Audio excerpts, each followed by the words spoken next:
Howdy, Sax Geeks. Andy Vogel here, the Saxophone Geek out of Boston.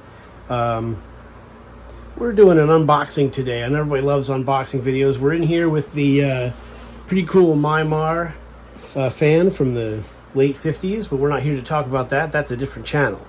Here, we're going to do an unboxing video of a new Mouthpiece project. You know me, I like old mouthpieces and getting them refaced and then not playing them because they're not as good as the first one.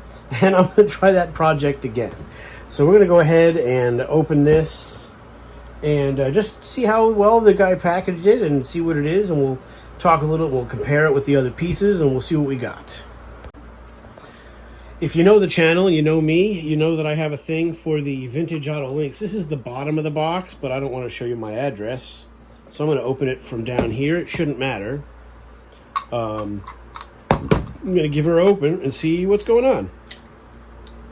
For a long time, when I started playing tenor, after many years of being a primary alto player, but after many years of being an alto player, I started on tenor. I was able to buy a tenor really cheap from a friend of mine in New Jersey. I still have that tenor. That's the 10M that I play from time to time. And I started on that with a metal mouthpiece, and I played a few other Otto Link style metal mouthpieces. I'm sort of a large chambered dark mouthpiece kind of guy.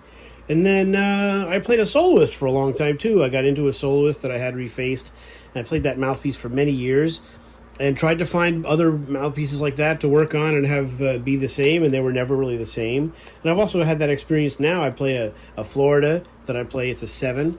And I play that pretty much primarily, and I've tried other mouthpieces, you know, other similar blanks. I call them blanks, meaning a mouthpiece that I'm just going to have refaced anyway. I don't have any intention really of playing it as it is. And of course, they end up different. They don't end up exactly like how the piece that I like is.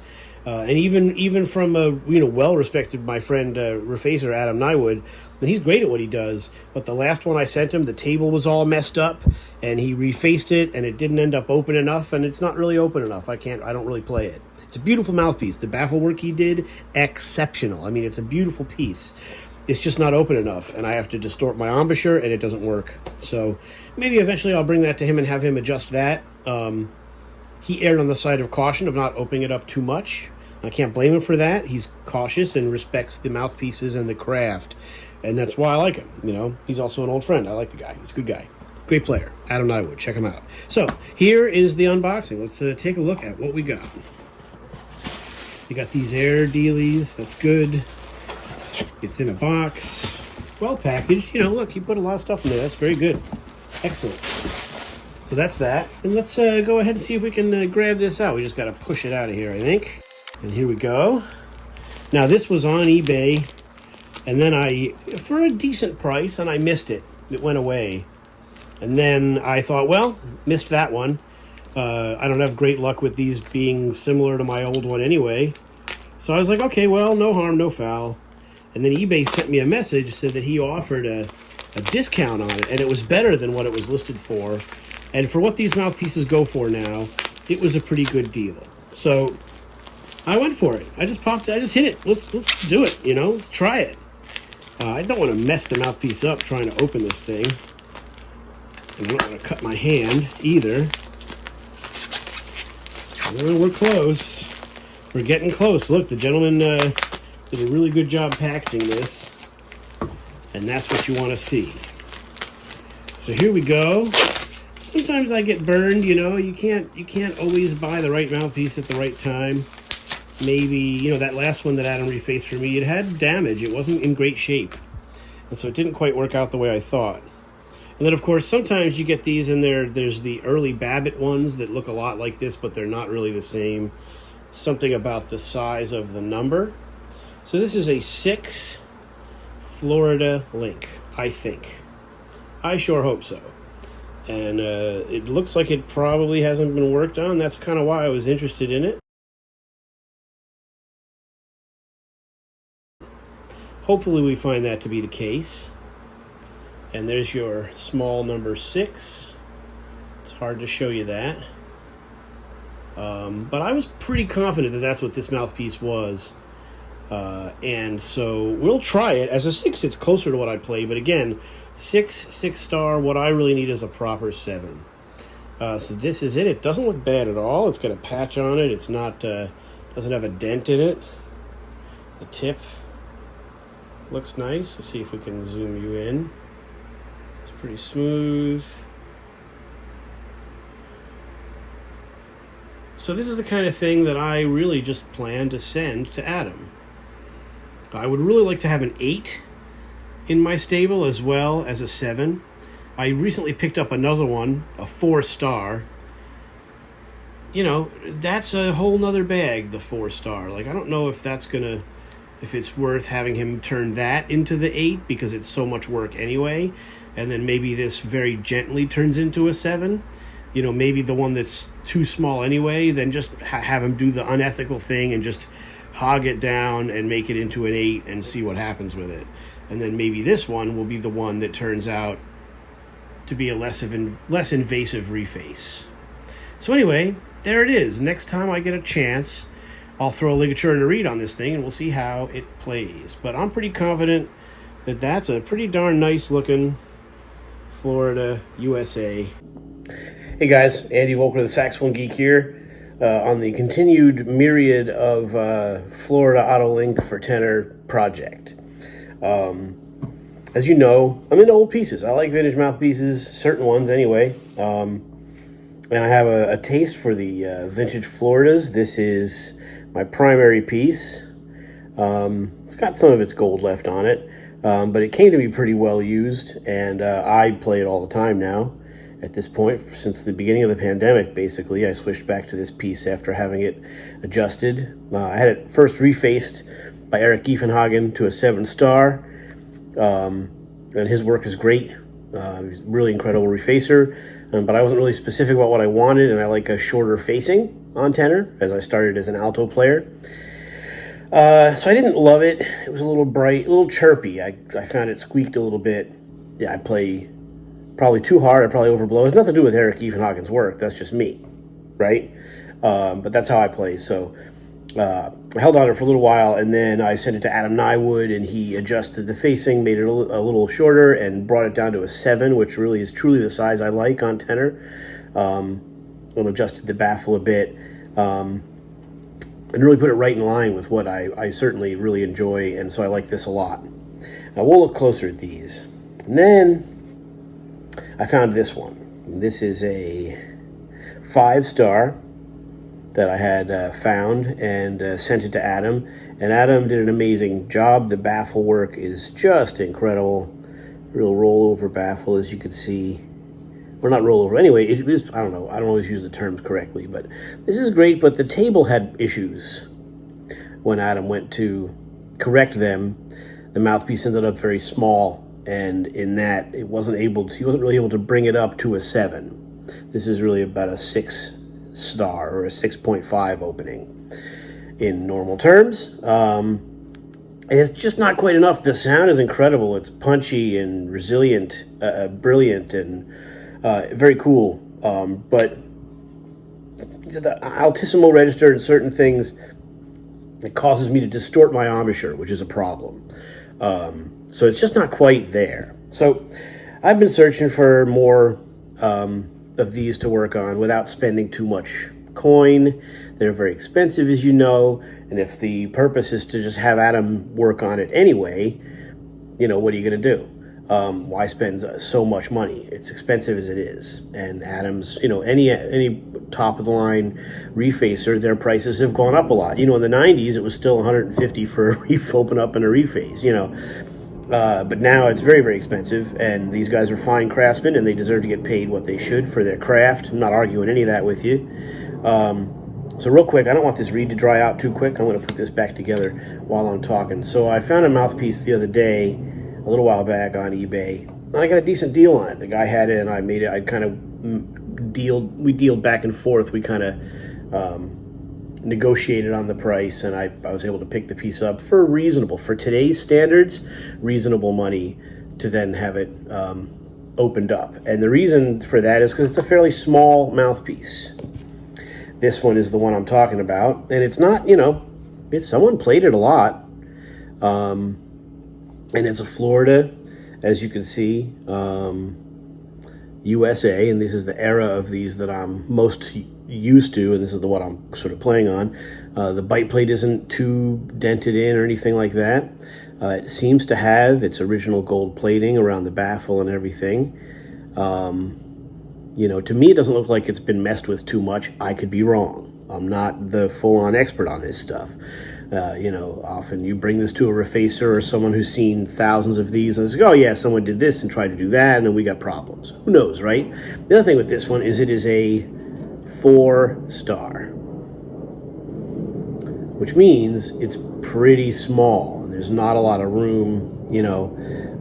Who knows if this can even be open as much as a 7, let alone my next thought.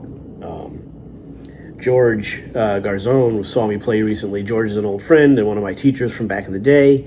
And, you know, George is cool, and we don't talk a lot about gear and stuff. And he saw me when my band play, and he said, hey, what's that? What size is that piece? And I said, oh, it's a 7. He said, 8. 8. You're putting a lot of air through there. 8. I don't have an 8. I had an 8 Ted Klum metal, one of his standard models, but I sold that to Bill Jones. I told George, he said, get it back. We'll see. You know, I prefer an 8, 7. I find that the more open the pieces, it just tires my chops too much a little bit. I do play hard reeds. You know, so George isn't privy to all that personal stuff, right? But that's okay. You know, he's giving advice, and I appreciate that. It's like a little 30-second private lesson from an old friend. You know what I mean? This mouthpiece, I don't know what's going to happen with this, because it's not open enough to really open up to a 7. Maybe the way to go with this one is to just have Adam just do the unethical thing and really just make it as 8 and just let it fly. You know, it doesn't. It appears to be its full length. It appears that it hasn't been opened up because they get cut back this way.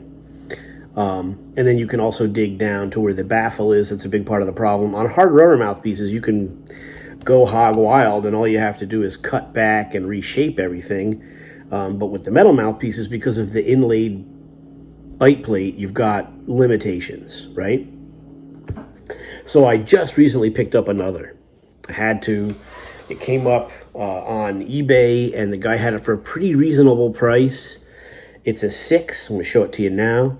Again, these are Florida, USA. And I call them blanks. And the reason I say blank, not like an unfinished piece of metal, but I do plan to have them refaced. I don't plan to play this as a 4-star. I couldn't. So I call them blanks, because I will have someone work on them for me. Probably not would. I picked up another one. I had to. It was up on eBay. The guy had it for a pretty reasonable price. And then it went away. I figured someone bought it. And then a couple of days, I was like, bummer, I missed that one, but I shouldn't be messing with this crap anyway. Just practice, right? Just practice. And then eBay sent me a message, said, seller has offered 125 off, so I jumped on it. And this thing is, I don't know, it really looks nice. This, again, I believe to be a Florida, USA by the shape of the shank and the size of the number here. This one is a 6. And it seems to me to be pretty original. I don't know much about, you know, there's a few things that I wonder about, but otherwise this thing seems pretty cool. Maybe it was worked on. Who knows? I don't really know much. I know that I haven't even thrown a read on it yet, but the table seems to have its original markings, you know, from the machining process at the factory. That seems to be the gold all the way up, you know, here. There doesn't seem to be loss of gold where you would have, if someone had worked on it. There's not an indentation on the bite plate. Thing looks pretty dang good. And so I'm going to turn the camera around. I'm going to show you what these guys look like and maybe what I'm thinking. Who knows how well I've done on these and how they're going to turn out. So far, nothing really plays like this one. And that's the hard part, trying to find, you know, to build another mouthpiece. I found that they just come out different anyway. And even from a modern maker, you know, the fine details are so small that they play different anyway. You can order something, you can play a mouthpiece the guy made 5 years ago, play it for 5 years, buy another one from him. It's a different thing. And that's why people think players are crazy with the mouthpiece stuff. But the truth is, they're just all different. And even when they're supposed to be the same. So, you know, that's life. So I'm hoping through this process to find another really great 7-ish mouthpiece, maybe have one of these made into an 8 so I can have an 8 in my stable to experiment with. We'll see, and I'm going to show you what I'm talking about. So when I'm looking at these mouthpieces and trying to buy them in that they are the same from the same era, one of the things I'm looking at is the length of the shank part here. That it'd be the same length, that the lines that they cut into them for decoration are in the same places and the same width. And then also that they say USA in the same place and that kind of stuff. Again, here's my primary. Pretty chewed up. I play this all the time, as you can see, and it's a really good piece. Let's take a look at the others. So here's the Florida that Adam did more recently. As you can see, you know, really, really fine baffle work. It's really nice. This was a 5-star, as you can see there. We've got our USA, and we've got our shank. The length of the shank is something I look at to get an idea if this is really a Florida or early Babbitt. Early Babbitt, when Babbitt bought the company and moved everything up to Indiana, the punch numbers get bigger. And someone was saying that probably the guy at the factory owned his own punches and numbers. And so Babbitt just bought new numbers and punches for their factory, and that's why the size is different. And all it really indicates is that that was that change in the production process. And from what I understand, some of the mouthpieces made there were from the original blanks from down in Florida, and then they start making their own blanks, and they're a little different. Who knows? Here is the 4-star, and where's the number? Over here. So there's the 4-star. Again, what we're looking really at the number to see that the numbers, let me see if I can show you this, that they're about the same size. And if we look at these, we could see that they're about the same size. The star is about the same size. The 5 is higher up, you could see, because they're stamped by hand. The size and location of the decoration rings, they're cut here into the shank on the lathe, are the same. So those are the things I'm looking at just to get an idea of whether these are worth it, because a later mouthpiece is worth less. You know, you're gonna pay too much for something that isn't what you want it to be. Now we'll look at the 6 that we just picked up. Now one of the nice things is the gold is really nice on this. Once I start playing it, of course, it'll get messed up. But again, we're looking at the length of the shank and the depth and cut of the decoration rings, okay? One thing I'm noticing is that on this one, the word Tone Master is higher up on the mouthpiece, and on these two, it's more centered. Who knows why and what that indicates?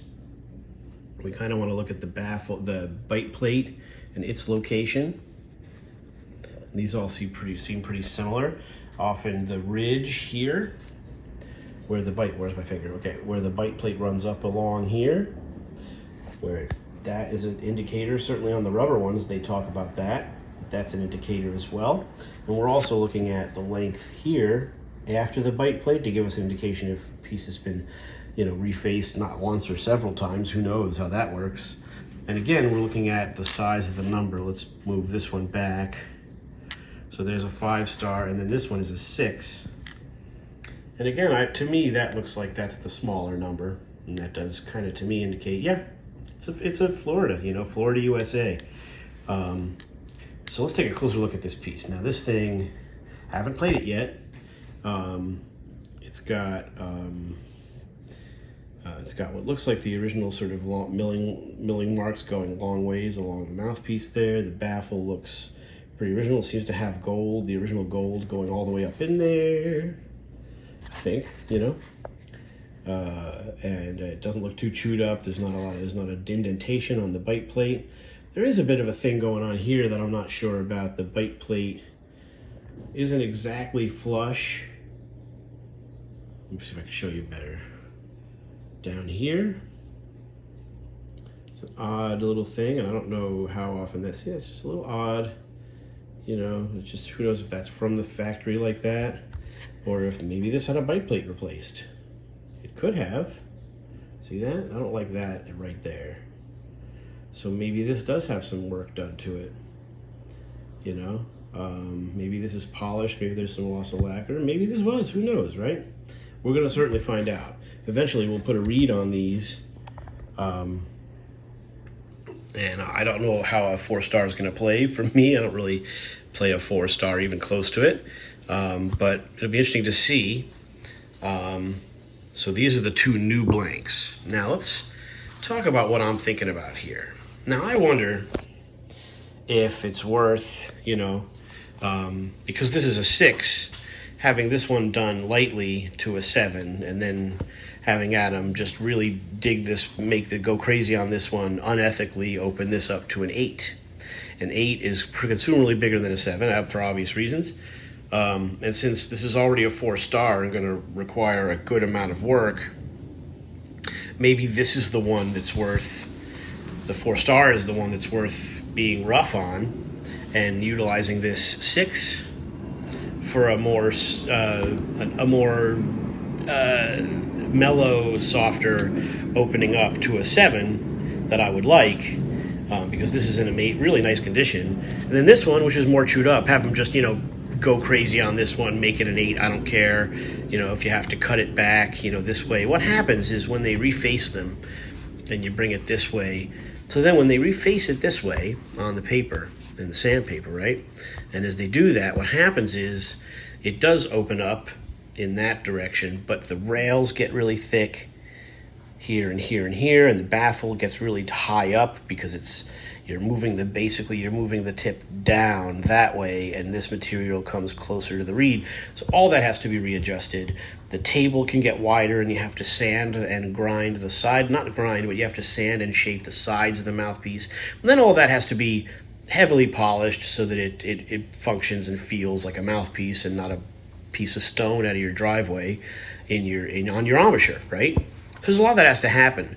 So for the amount that it would take to get either of these to an 8, why not do it to this one? Because this one, you know, this is closer. You could do a much milder reface to this to bring this to a 7 and leave the mouthpiece fairly reasonably intact. Whereas this one's more chewed up anyway, and then just have them. And then what other thing you have to do when you reshape everything, you have to bring the table this way a little bit because the mouthpieces get shorter as you refinish everything. These both seem to be, you know, if you look at the length of the material after the bite plate, they look pretty good. They don't look like that much has happened to them. Maybe I'm wrong. Again, you get these mouthpieces in the hands of an expert, and they're going to tell you what they see. And I'm not exactly an expert, right? I'm a pretty well-educated player, but I'm no refacer. I'm no mouthpiece craftsman. I just know what I like, and I've been searching for it for years, and we'll all be on the search for it for years. So that's the deal. I got 2 of these blanks, as I like to call them. This one, you know, when I do go to see Adam, maybe he can work on this one a little more and bring it closer to a 7 so that I can play it. It's just not quite there. And I didn't want to send it back to him. I'd rather do that, you know, if I can get out there to PA to see him and show him what I'm talking about. Maybe he can do a small adjustment and then you're there. But his baffle work is so nice. And the piece really sounds so good. I would love to see it just that little, you know, that little bit closer to what I need for the Altissimo and all that stuff so that I don't have to distort my embouchure. So that's the deal, guys. Little mouthpiece projects. Who knows if we'll get to this summer or if it'll wait. It can wait because, you know, this my primary piece plays great. And I can just, you know, play this thing and enjoy it, you know. So thanks for watching Saxophone Geek. And I'll keep you up to date as we do, and maybe Adam will you know, maybe we can get Adam in on one of the videos and have him talk a little bit. You know, maybe we could sit down and I could show him these, and we could maybe in person, you know, this is what I think of this is what I think of that. You know, I might be very disappointed. He might say, yeah, this guy could maybe get to a 7. This, you wasted your money. This isn't going to be any larger than a 5. You never know. I don't really know. We're going to see. So that's the deal. Andy Volker out of Boston, Saxophone Geek, tenor stuff today, metal mouthpieces. Thanks for watching, and y'all take care of yourselves. Hope you get some good reads. Stay cool in this weather. It's really hot right now. I'm kind of avoiding doing anything.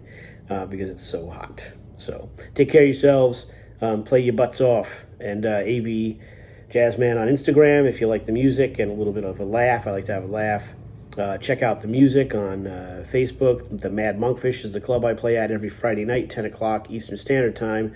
We go live on their live feed, so you can check out the trio and hear this Mouthpiece, because this is the one I play most of the time. So there you go, guys. Thanks for watching. Sax Geek. See you next time.